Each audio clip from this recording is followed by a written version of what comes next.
Димитър Фикиин е съдия от Военно-апелативния съд, а Теодора Нинова разглежда граждански дела във Върховния касационен съд. Нинова е категорична, че именно съдия трябва да участва в работата на Висшия съдебен съвет. Встъпя в длъжност, ще преценя с какво бих могла да допринеса за подобряване на работата на Висшия съдебен съвет при едно условие, спазвайки закона. По думите на Нинова, съдебната система работи с оглед капацитета, който има. Според Димитър Фикиин, пък единият от проблемите на Висшият съдебен съвет е, че няма комуникация с обществото. Оттам според него идва и недоверието в системата.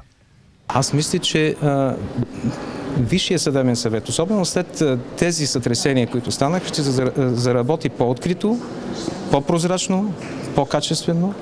За избор им гласувах общо 164 делегати, като 22 бюлетини бяха обявени за недействителни.